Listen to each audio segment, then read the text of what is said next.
du Macron et Macron, du Yael Braun-Pivet, une affaire de pédo à la DGSE, aussi l'affaire avec Pierre-Jean Chalesson qui a insulté une journaliste marocaine. On verra aussi un influenceur qui s'est fait arrêter par un flic en civil et tout plein de petites choses. Bref, on perd pas de temps. Petit like pour la force, petit commentaire pour le référencement. Let's go! On commence avec le tweet au bon tweet français et c'est écrit: vendre les turbines Arabelle à General Electric 600 millions, les racheter le double 9 ans plus tard en laissant les brevets, donc le contrôle aux US, être appelé le Mozart de la finance, être en fait le tocard de la France, ruiner un pays plus qu'une passion, un art de vivre. Là, j'ai envie de dire, parce qu'on en a déjà parlé, hein, mais c'est juste le être appelé le Mozart de la finance. Mais c'est réellement un Mozart de la finance. Mais pas pour nous, en fait. C'est ça le truc, c'est qu'il fait bien les choses, mais il les fait pour d'autres personnes. C'est ça le truc qui roule pas pour les Français. Et on passe sur ce tweet de Orwell et c'est écrit: l'obsession allemande depuis 30 ans, c'est la désintégration d'EDF. Ils ont réussi. Henri Proglio, ex-PDG d'EDF. Toute l'argumentation est la perte de souveraineté française et une réglementation allemande. Audition en commission d'enquête de l'Assemblée nationale. Et puis, pour couronner le tout, il fallait quand même définir un prix de marché, puisqu'il n'y avait pas de marché. On a défini un prix de marché. Prix de marché qui a été indexé sur quoi? Sur le gaz. Vous allez me dire pourquoi sur le gaz, puisqu'on ne l'utilise pas. Parce que les Allemands utilisent le gaz. Et que toute cette démarche, c'est une démarche allemande. Toute la réglementation européenne est une réglementation allemande. Mais les énergéticiens allemands étaient à la ramasse totale, ruinés totalement, et l'Allemagne était totalement vulnérable en matière énergétique. Comment voulez-vous que ce pays, qui a fondé sa richesse, son efficacité, sa crédibilité sur son industrie, accepte que la France dispose d'un outil compétitif aussi puissant qu'EDF à sa porte? L'obsession allemande depuis 30 ans, c'est la désintégration d'EDF. Ils ont réussi. Et on passe sur ce tweet de Yves Amonson qui nous dit: Emmanuel Macron se moque de nous. Thibaut Guilhuy, qui s'est ridiculisé aux législatives avec la fille de Brigitte Macron, est promu directeur général de Pôle emploi. En 2009, le DG touchait 275 000 € par an. Imaginez combien ce copinage va nous coûter aujourd'hui. 40 ans, enfant d'Étaples, entrepreneur humaniste pour un premier mandat. Je ne m'étonne plus que le service public fonctionne de moins en moins bien, si toutes les nominations sont du copinage hors compétence. Et on passe sur ce tweet de Fred Le Gaulois, Union des droites, et c'est écrit: ça va être compliqué pour Yael Braun-Pivet, ex-présidente de l'Assemblée nationale. Bonjour monsieur le maire, son opposant LR-RN. Bonjour madame, au revoir. Vous êtes toujours aussi aimable, ça fait plaisir. Je ne veux pas perdre mon temps avec vous. Virez-moi cette macroniste de la première heure. Tendu. Bonjour monsieur le maire, vous allez bien? Bonjour madame, au revoir. Bonjour. Vous êtes toujours aussi aimable, ça fait plaisir. Mais je veux pas perdre mon temps avec vous. Bonjour. Un duel annoncé face à Jacques Millard, ancien député Les Républicains, en phase avec l'alliance de son parti et du RN. On est... Ok. Bon, elle n'est pas partie pour reprendre son poste. Et on passe sur ce tweet de Marcel qui écrit: comme il n'y a pas beaucoup de raisons de se réjouir en ce moment, il faut savourer la rancœur de Yael Braun-Pivet qui se retrouve au chômage. Ça fait du bien. Je vois bien qu'aujourd'hui, les Français ont du mal à comprendre cette dissolution.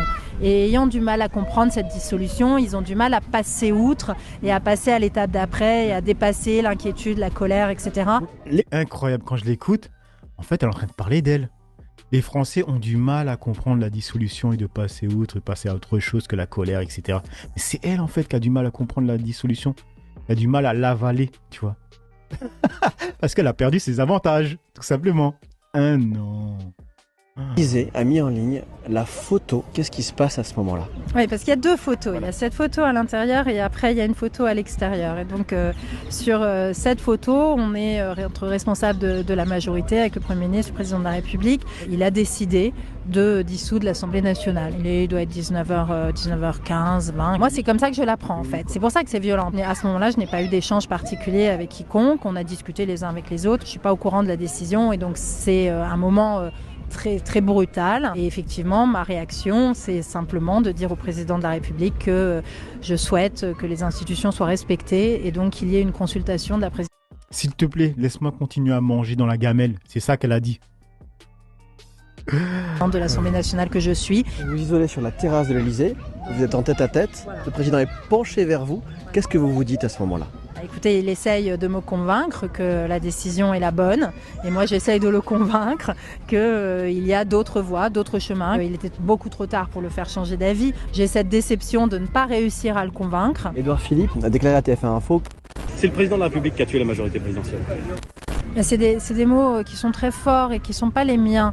Ce qui est sûr, c'est que la majorité, l'Assemblée nationale a disparu au moment de la dissolution. Vous savez, Je vous jure, les mecs, quand je vois cette interview, en fait, c'est comme si je voyais une personne qui a été virée de son entreprise, d'une usine, tu vois, quand ils sont devant l'usine et tout, qu'ils ont perdu leur job et qui font comprendre aux personnes, aux journalistes, qui sont déçus, qui sont tristes parce qu'ils ont perdu leur job, parce qu'ils ont perdu leur revenu. Tu vois, tout simplement, comment ils vont faire pour vivre derrière.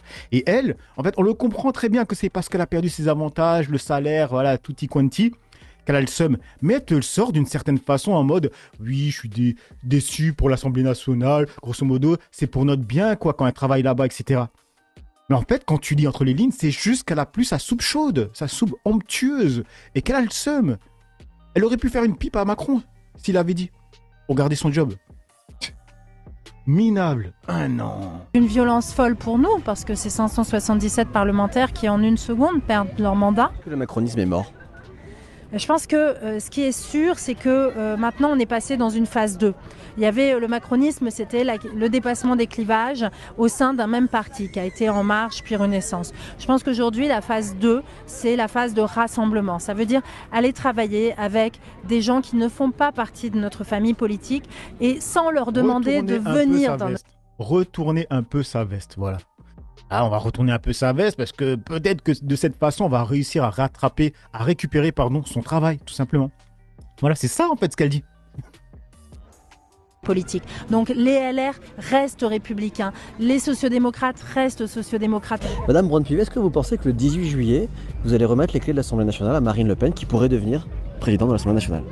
Écoutez, en tout cas, je me battrai pour que ça n'arrive pas. Moi, j'ai indiqué que j'aimerais reprendre la présidence de l'Assemblée nationale. Je crois que l'Assemblée qui va venir va être encore plus difficile à diriger que la précédente. À diriger, mais tu vas rien diriger. Et on passe sur le tweet de Verity France qui a écrit « Les archives sont fatales pour ces imposteurs ».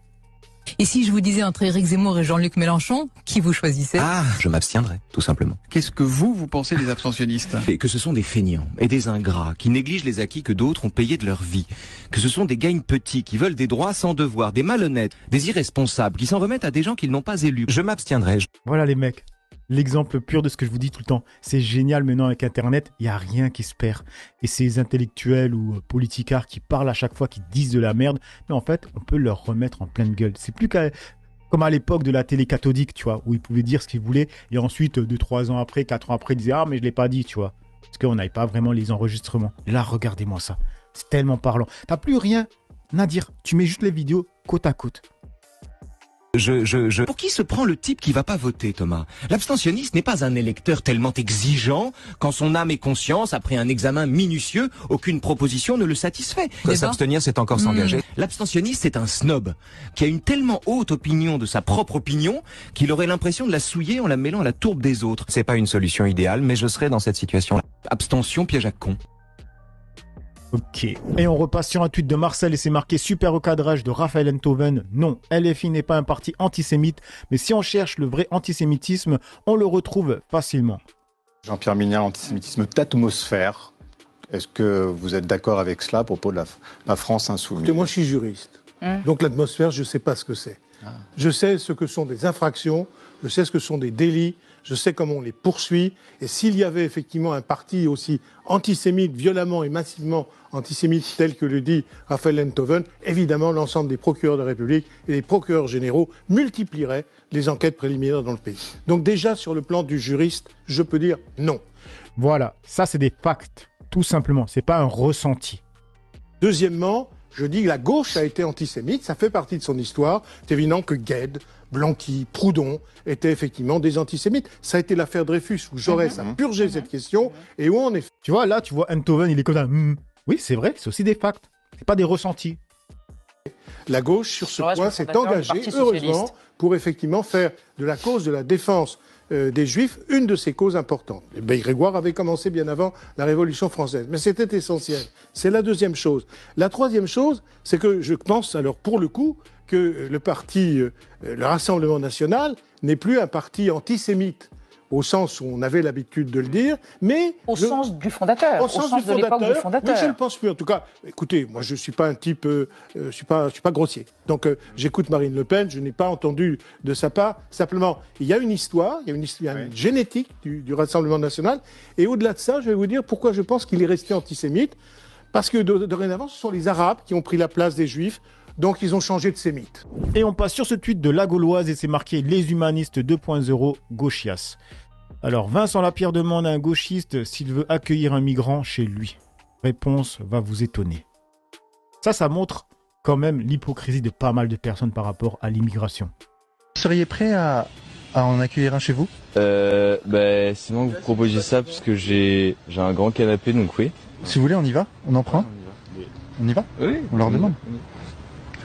Je déconne. Quelle indignité. Non, c'est pas possible. Non, mais là, je vais y aller. En plus, la journée, ils sont vraiment pas là. Mais allez. Il y en a, hein. J'en ai vu. Ah non, ils sont vraiment pas là. Il y en a. La journée, ils sont vraiment pas là. Et l'autre, si, il y en a un là. Ah, la journée, ils ont pas le droit d'être là. Ils ont pas le droit d'être là. Mais j'en ai vu à l'intérieur, il y en a. Ah non, ils ont pas le droit d'être là. Vous seriez prêt à en accueillir? Bref, et on passe sur ce tweet de Alia et c'est écrit « Loge franc-maçonne à Tanor ». Le parquet de Paris requiert le renvoi aux assises de 23 personnes. L'enquête a été ouverte en 2020. La police a mis à jour une organisation criminelle dont les principaux membres appartenaient à la loge maçonnique pédo à la DGSE. La loge à Tanor. Qu'est-ce que c'est? La loge à Tanor, c'est une organisation criminelle qui a été au centre d'une affaire en juillet 2020. Aujourd'hui même, le parquet de Paris vient de renvoyer aux assises les 23 personnes qui sont inculpées. C'est une sombre affaire où des gens qui étaient des agents de la DGSE, des agents de la DGSI, Que je subis encore. des policiers, étaient en lien avec des contrats d'assassinat. Ça paraît fou. C'est en France, c'est pas il y a 30 ans, c'est aujourd'hui, c'est sous l'ère Macron, c'est en 2020, c'est cette loge à Tanor. Alors imaginons toutes les autres affaires que l'on ne connaît pas, qui aujourd'hui, on est en 2024, a été renvoyée aux assises et qui cache des contrats. Et d'ailleurs, il y a certaines personnes, il y a eu plusieurs personnes qui sont mortes à cause de ça. J'avais pas noté, mais il y a quelqu'un qui a subi malheureusement un contrat sur sa tête. Et ça, c'est la face émergée de l'iceberg.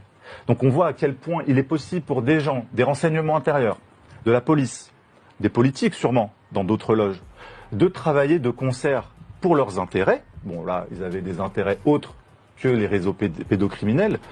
Mais bon, les réseaux pédos, ça n'existe pas. Quand le film Sons of Freedom il sort et que plein de chaînes d'infos relaient ça en mode ouais, truc complotiste. Et là, le film Les Survivantes, la même chose. C'est un film complotiste. Ça n'existe pas, les réseaux pédos, les mecs. Dans le cas des réseaux pédos, ils peuvent se soutenir entre eux, ils peuvent se protéger. Ils peuvent du coup protéger leurs frères, comme ils se disent. Parce que c'est beaucoup plus puissant pour eux, ce lien qu'ils ont, que leur rapport à la République, au droit, à leurs concitoyens, à la justice. Et ouais les mecs, tu ne trouveras jamais justice dans un monde où les criminels font toutes les règles. Et on passe sur ce tweet de Alerte Info et c'est marqué Flash, le collectionneur Pierre-Jean Chaleçon aurait tenu des propos racistes à l'encontre d'une journaliste marocaine au cours d'un dîner. Samedi soir à Paris, je t'encule, les Arabes seront toujours des Arabes, rentre chez toi, sale poufias, aurait-il déclaré. Alors, on va regarder les commentaires avant le truc. Ah oui, c'est celui-là qui chialait. Voilà. Merde, je suis pas antisémite, moi. Excusez-moi. J'ai une mezouza à la maison, j'ai mes meilleurs amis, c'est Jean-Michel Cohen, Julien qui est un copain, Michael Kramer, enfin tous mes amis, et depuis 24 heures on dit que des saloperies, c'est horrible. En plus je suis gay, je suis homosexuel, je lutte contre l'homophobie, il y a un moment faut arrêter quoi, c'est très méchant. Il a lâché toutes les cartes les mecs, je suis homo, je lutte contre l'homophobie, j'ai des amis juifs, j'ai une mezouza. Il a pleuré. Ah, ça rigole pas quand c'est de l'antisémitisme. Mais je pense pas qu'il va chialer pour ses propos racistes. Hein. Non. Donc voilà l'article de Voici. Et là, c'est écrit. Attendez, je vais agrandir. Alors, c'est marqué ce samedi 22 juin, Pierre-Jean Chalesson était l'invité d'un couple d'amis dans le 7e arrondissement de Paris, ainsi que le raconte le journal 20 minutes ce lundi 24 juin. Il aurait rencontré une journaliste d'origine marocaine de 35 ans et lui aurait tenu des propos racistes. Celle-ci a déposé plainte contre lui le lendemain de la soirée. Alors que la conversation a dévié sur des sujets politiques et notamment les élections législatives, l'homme de 54 ans aurait demandé plusieurs fois à la jeune femme pourquoi les Marocains ne peuvent pas s'intégrer en France. L'administrateur du cercle 1 l'aurait insulté. Je t'encule, des Arabes seront toujours des Arabes. Rentre chez toi, sale poufiasse. L'ex-acheteur d'affaires conclut. Se serait même saisi du téléphone de la journaliste au moment où elle souhaitait filmer la scène et l'aurait jeté à terre. Voilà, grosso merdo. Bref, on passe sur le tweet suivant. Et là, ça parle de l'influenceur qui s'est fait contrôler par un flic en civil. Donc, on va se regarder ça. Ça dure quand même 4 minutes. I like it. It's mine. The prices blow my mind. Je rentre chez moi. Je viens de passer un contrôle de police par un mec. Il s'arrête à côté de moi. Il dit vous allez vite, hein, monsieur. Hein. Alors... Je sais que certains vont dire, tout de suite quand ils vont regarder, ils vont dire oui, on ne sait pas ce qui s'est passé avant, etc. Regardez bien la vidéo, regardez bien l'attitude du flic en civil, les mecs. D'accord? Calmez le jeu, sinon hein, ça... Soyez honnête avec vous-même, s'il vous plaît. Allez. Vous êtes qui? Police. Ok, bon, bah, très bien, bonne journée, je pars. Feu d'après, il me coupe la route, il descend. Costume, gyrophare. Présentez-moi vos papiers. Excusez-moi, mais vous êtes qui? Enfin, vous voyez, c'est pas avec un gyrophare que vous devez justifier que vous êtes la police, en fait. Tu veux jouer au coin avec moi? Je vous laisse admirer les images. Excusez-moi, monsieur, il n'y a pas marqué police nulle part.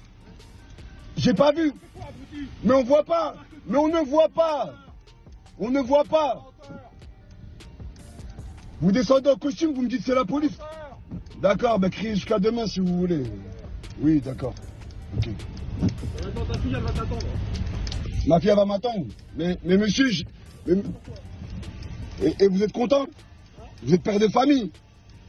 Vous êtes père de famille, vous devez le savoir.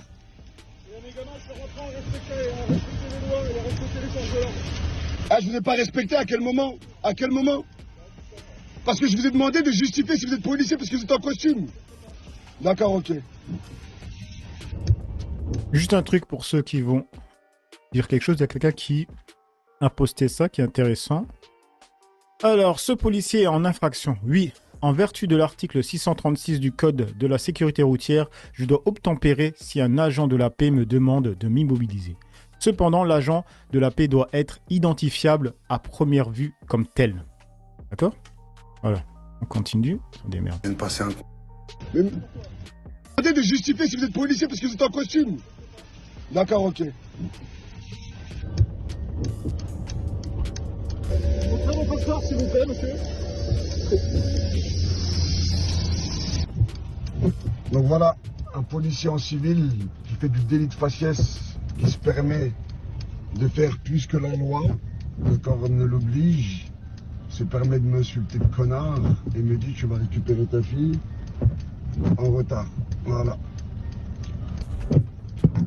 Voilà. Voiture civile, tenue civile, et il se permet de venir te maltraiter, te parler mal. Incroyable. Vous n'avez pas de permis, monsieur? Si, j'ai le permis. Bah non, il n'y a pas de permis, monsieur. Bah, je voulais présenter. Ah oui, non, vous n'avez rien présenté pour l'instant. C'est une photocopie de merde d'un truc, et au fichier de police, vous n'avez aucun permis, monsieur, en préfecture. Parce que vous avez mal d'orthographie, à mon avis. C'est sûr? Ouais, c'est sûr. Ah bah ouais. Votre copine merde, c'est comme ça qu'il doit parler?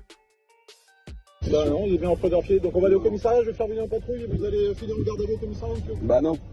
Bah non, parce que j'ai le permis, monsieur. Je vais toutes les amendes à votre domicile, monsieur. J'ai le permis alors. Moi, quand je vois ça, c'est tout simplement ce que je vous dis. C'est que quand je vous disais que les personnes qui disent soutien inconditionnel à la police, voilà, moi, il n'y a pas de soutien conditionnel pour qui que ce soit. Soutien inconditionnel, je le rappelle, ça veut dire que tu soutiens la personne, peu importe ce qu'elle peut faire. Et je répétais que je savais très bien que souvent, une grande majorité des personnes qui disaient ça, c'était parce que ça les arrangeait de voir des flics fracasser des personnes avec un faciès qui ne leur plaît pas. Et je disais à nouveau que ces flics que vous avez saucés, qui vont prendre une attitude comme ça, mais vous croyez qu'il va se passer quoi plus tard? quand ils auront quelqu'un comme vous en face d'eux et qu'ils auront pris cette confiance de pouvoir faire ce qu'ils veulent, ben ils vont faire la même chose avec vous les mecs. Et je me dis que si déjà ils commencent à être saucés comme ça, quand il y aura une personne au gouvernement qui lui a une target comme le RN, une target sur les étrangers, ensuite ils feront plus la différence entre un étranger qui n'a pas de papier et un étranger qui a des papiers. Voilà, tout simplement. Ça c'est réel, c'est ce qui va se passer, tu vois. Tout simplement. J'ai pas le permis du coup. Non présentation de permis de conduire, non présentation de... Et quand je dis ça, j'ai rien contre les flics. Rien du tout. J'ai un problème contre les mauvais flics. Et là, pour moi, c'est un mauvais flic. Son attitude ne veut rien dire. Il vient en civil, avec une voiture en civil, contrôler quelqu'un. Et regardez sa façon de parler. Ou pas, j'ai pas le permis. Non présentation. Tout sera contesté, monsieur. Ah, très bien. Et là, il lui dit qu'il n'a pas le permis, mais il va voir qu'il a fait une erreur. En fait, il a dû mal taper son nom, tu vois. Tout sera contesté, monsieur. Un avocat sera mis sur le dossier, tout a été filmé dans ma voiture. D'accord, ok, très bien. Ok. Merci, monsieur. Tout va bien? Bonne journée, monsieur. Bonne journée. Vous êtes un ami là? Mais moi, je vais être honnête. Là, il vient de dire une chose qui est intéressante. Il a dit, vous avez doublé sur la droite. Donc, l'influenceur est en faute. Il n'y a pas de problème avec ça. Mais c'est la façon que ce flic a fait pour pouvoir l'arrêter. C'est-à-dire qu'en fait, l'influenceur a dû doubler par la droite, tu vois. Le flic a voulu l'arrêter. Pour l'arrêter, faut quand même l'arrêter dans les bonnes conditions. C'est-à-dire qu'il faut montrer que tu es un flic. Il dit, ouais, tu as vu que j'étais flic à cause de la pancarte. Parce qu'il a dû mettre, comment dire, ça y est, le pare-brise, là, le truc, le miroir, là, je sais plus comment on appelle ça, là, pour les reflets du soleil. Mais en fait, si tu retournes, je pense qu'il y a écrit police, tu vois. Il a dit, tu l'as vu, tu l'as vu. Et lui a dit, mais j'ai même pas vu. Et en plus, regardez comment il pleut. Honnêtement, les mecs, il n'y a pas de gyrophare. Ou bien il y a un gyrophare, je sais même plus ce qui se passe. De toute façon, c'est bancal cette arrestation. Ça se voit que c'est bancal de fou malade, les mecs. Une personne qui vient avec une voiture banalisée, en costume, vous arrêtez, les gars. C'est un grand ami de la police. C'est vrai? Ouais. Vous savez pas à qui vous parlez. C'est vrai? Ouais. Ah bah alors, venez au commissariat, on va en parler à ce moment-là si vous avez des grands amis. D'accord? Vous avez un regard de haine plutôt, comme vous regardez les gens de la police, non? Je vous regarde même pas. C'est vrai? Non? Je vous regarde même pas. C'est vrai? Pourquoi vous avez la haine un petit peu? Pas du tout. C'est vrai? Ça fait pitié. Allez, moi je vous aime, monsieur. Bonne Moi journée. aussi. Hein? Votez bien, d'accord? Votez bien le 30 juin. Qu'est-ce qu'il a dit? Votez bien le 30 juin. Vous pensez qu'il insinue quoi, là? Voilà.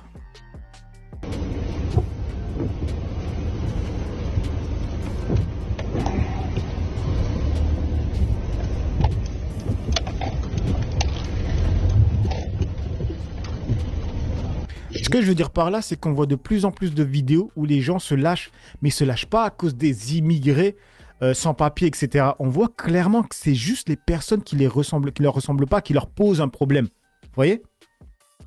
C'est ça que je vois moi en ce moment. Et sur les réseaux, on le voit bien comme il faut. Hein. Ne venez pas me dire que c'est pas vrai. Non, pas, monsieur. Monsieur, vous avez heurté ma portière. Bah, fermez votre porte, vous n'avez pas le droit de faire ça, monsieur. Vous gênez le passage, la circulation.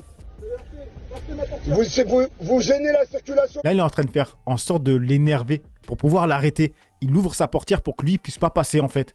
C'est une folie, ce mec. Et même au point que c'est lui qui est en tort, là, le flic, ben, il y a un automobiliste qui va sortir pour lui dire, mais arrêtez de bloquer la route comme ça, tu vois. Monsieur, vous êtes représentant de l'ordre, à ce qui paraît. Faites l'ordre, s'il vous plaît, vous êtes représentant de la justice. Veuillez ne pas perturber la circulation, monsieur, s'il vous plaît. Veuillez ne pas perturber la circulation, monsieur, s'il vous plaît. Bonne journée, monsieur. Mais à vous de même. Non, parce que... Voilà. Au revoir, monsieur. Belle chose.